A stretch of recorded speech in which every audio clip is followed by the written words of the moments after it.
जय हिंद भाई आप सभी को। तो कैसे हैं आप सब? आई होप आप सब अच्छे होंगे। और चलो आज हम बात करते हैं कि यूपी पुलिस के मेडिकल के बारे में, कि आज मेरा 24 अप्रैल को फ़तेहपुर में मेडिकल था। तो कैसा क्या प्रोसेस है और क्या हो रहा है अंदर, उसके बारे में बात करते हैं। सबसे पहले 8 बजे हमारा एंट्री टाइम था और 8:30 बजे के समथिंग हमारी एंट्री होती है। उसके बाद हमारा नाम चेक करते हैं कि हाँ, मतलब वेरिफिकेशन करते हैं कि हाँ आप ही हो। हम बात करते हैं कि अंदर का क्या प्रोसेस है, स्टाफ कैसा है और आई चार्ट और ये नॉकनी वगैरह इन सब के बारे में हम पूरा बात करने वाले हैं। तो देखो, जो अंदर जाते हैं हम और बैठालते हैं, फिर हमें कुछ फॉर्म देते हैं, फॉर्म फिलअप करवाते हैं, उसमें फ़ोटो लगते हैं। तो 4 फ़ोटो चिपकाने के लिए लगी थी। 4 के बाद उन्होंने हमसे डॉक्यूमेंट्स का एक सेट पूरा बनवाया था, कि बताया था कि ऐसे ऐसे लगाना है। शपथ पत्र की बात करते हैं तो शपथ पत्र में अगर आपकी फ़ोटो लगी है और नहीं लगी है तो कोई दिक्कत नहीं है, चल जाएगा। अगर थंब भी नहीं लगा है आपका तो वो वहाँ पे थंब लगवा देते हैं, उसकी भी दिक्कत नहीं है। वो ओरिजिनल लग रहा है, उसकी फ़ोटोकॉपी नहीं लग रही है। और आपके जो डॉक्यूमेंट्स है, जैसे कि हाई स्कूल, इंटर है, ईडब्ल्यूएस है, जिस पे ओबीसी का जो भी सर्टिफिकेट है उसकी सिर्फ एक फ़ोटोकॉपी लग रही है। आधार कार्ड की एक फ़ोटोकॉपी लग रही है। और जो आपका कैरेक्टर सर्टिफिकेट है, गांव के हैं और स्कूल के हैं, सारे ओरिजिनल लग रहे हैं, इनकी फ़ोटोकॉपी नहीं लग रही है। तो ये हो गई डॉक्यूमेंट्स की बात। इसके बाद जो फ़ोटो हैं वो 4 फ़ोटो लगी थी। ये सारा प्रोसेस हो जाता है, वो सारे अपना सेट लगवा देते हैं, सीक्वेंस वाइज आपको बैठालते हैं। फिर वो सीक्वेंस वाइज भेजते हैं जहाँ पे हमारा फ़तेहपुर में डीवी हुआ था, वही वाले रूम पे। वहाँ पे जाके वो हम डॉक्यूमेंट जो लेके जाते हैं, वो ओरिजिनल तो डॉक्यूमेंट से देख भी नहीं रहे हैं, सिर्फ फ़ोटोकॉपी है। जो वो सेट बनवाते हैं हम वहाँ जाके वो जमा कर देते हैं। इसके बाद सबसे पहले जो आते हैं वो हैं कान के डॉक्टर। वो बहुत धीमे से आपका नाम पूछेंगे कि आपका नाम क्या है, पिता का नाम, कहाँ से पढ़ाई की है, मतलब इतना सब पूछते हैं वो। उसके बाद वो लगा के मशीन उसी लगा के कान चेक करते हैं। बस वो आपका प्रोसेस हो जाता है। इसके बाद आप जाते हो दूसरे के डॉक्टर के पास, वो है आई के डॉक्टर।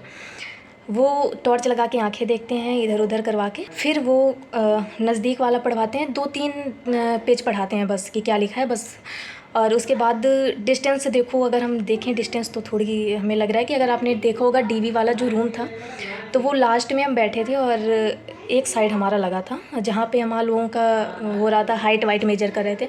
उधर साइड से वो डिस्टेंस आप ले लो, तो एक दीवार से दूसरी दीवार के बीच की डिस्टेंस, इसमें हल्का सा आगे थोड़ा बैठा रहे थे। और कागज़ लगा रहे थे आँखों में, मतलब हाथ से नहीं कर रहे थे, एक साइड कागज़ लगा दे रहे थे और एक साइड का पढ़वा रहे थे। तो जो आई चार्ट थे वो ना तो ABCD वाले थे कि आप याद कर सकते हो, जैसे सी है तो ऊपर कट है, नीचे कट है, साइड में कट है, तो वो पूछ रहे थे किस साइड कट है। और जो ई वाला है कि वो नीचे कोई है, साइड कोई है, ऊपर कोई है, इधर कोई है, वो ऐसा पूछ रहे थे। ठीक है, तो ABCD वाला नहीं था और वही लगा है, वही आएगा, उससे ही पूछ लेते हैं कि नीचे से सेकंड लाइन बताओ, नीचे से थर्ड लाइन बताओ। उन्हें जैसा भी लगता है कि आपकी आई साइड कैसी है, उस हिसाब से।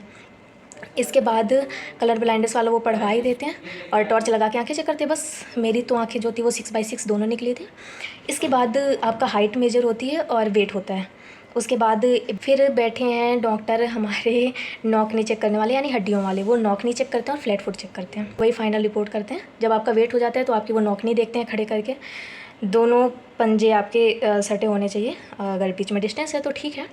इसके बाद फ्लैट फुट चेक कराते हैं। बोरा पड़ा है, बोरा भींगा हुआ है पानी से, और उसमें पैर रख के चला के देखते हैं कि अगर बन जा रहा है तो ठीक है। तो लग रहा है कि किसी किसी के पैर चौड़े होते हैं तो देखने में लगता है कि ये फ्लैट हैं, तो उससे थोड़ा सा पैर उठवा के देखते हैं। बस इतना करते हैं और वो फाइनल रिपोर्ट आपकी वहाँ बना देते हैं। तो पूरा इतना प्रोसेस हो रहा है। फिर वहीं पे जहाँ पे हमें सीक्वेंस वाइज बैठाते हैं वहाँ भेज देते हैं। जिन जिन बच्चों का हो जाता है फाइनल, जब सारे बच्चों को हो जाता है उसके बाद जिनका हो चुका होता है तो उनको 2 पेज और देते हैं, यानी कि आपका जो थाने में जाके वेरिफिकेशन होगा वो भरने के लिए। और जिनका नहीं होता उनको पहले ही बुला के साइड कर लेते हैं, तो उनको रीमेडिकल का फॉर्म भरवा दिया जाता है, और जिनका हो जाता है उनको वो फॉर्म भरवा दिया जाता है।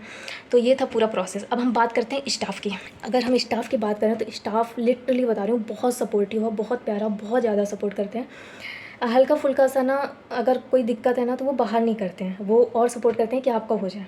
क्योंकि जिस प्रोसेस में आज हम हैं ना, कहीं ना कहीं वो भी उस चीज़ से निकल के बाहर गए हैं, तो वो भी हमें समझते हैं, तो बहुत कोऑपरेट कर रहे हैं, बहुत ज़्यादा।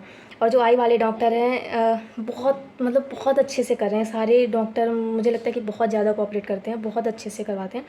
बस थोड़ा सा जो नौकनी वाले हैं थोड़ा मुझे सीरियस लगते हैं बस। तो स्टाफ जितना भी है पुलिस डिपार्टमेंट का, मतलब बहुत एकदम फ्रैंकली है कि तुम्हें बिल्कुल भी स्ट्रेस नहीं लगेगा। और जो कैरेक्टर सर्टिफिकेट हमारा गाँव वाला बनता है, अगर जैसे संभ्रांति के 2 व्यक्तियों की साइन होनी है तो वही वाला चल रहा है, जिसमें एक पेज में ही दोनों लोगों की साइन है, वो चल रहा है। और एक लड़की का तो ऐसा था कि सिर्फ उसने एक बनवाया था, उसमें गांव के जो सरपंच होते हैं, प्रधान हैं, उनकी भी मोहर थी और गांव के संभ्रांत व्यक्तियों की भी 2 लोगों की मोहर थी, मतलब दोनों लोगों की साइन थी। तो उसमें वो भी चला था, उसके पास सिर्फ एक पेज था, उसी में तीनों लोगों की साइन थी।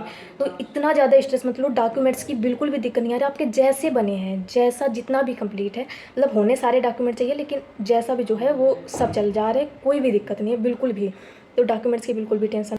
और कान, नाक बिल्कुल चेक नहीं हो रही, दांत बिल्कुल चेक नहीं हो रहे, कान, आँख और फ्लैट फिट, और तुम्हारा वेट है, हाइट है, और ये नौकनी, इसके अलावा कुछ भी चेक नहीं हो रहा है। तो और फालतू की टेंशन मत लेना, बहुत अच्छा स्टाफ है। तो आप सभी को ऑल द बेस्ट। और अपनी बात करती हूँ तो हाँ, मेरा फाइनल हो चुका है, अब लग रहा है कि हाँ एक सरकारी मुहर लग चुकी है ज़िंदगी में, हमारी कैरियर पे। तो बस एक खुशी है कि आप लोगों को भी हो जाए और जिसका भी हो जाए। और अगर आपके कोई भी डाउट है तो बता देना, ठीक है। फिर जब आप लोगों का मेडिकल हो जाए तो बताना कैसा हुआ, और मिलते हैं आप सभी को फिर नेक्स्ट वीडियो में। तो ठीक है, तब तक के लिए ऑल द बेस्ट, और अच्छे से जाना, बिल्कुल भी पैनिक मत होना।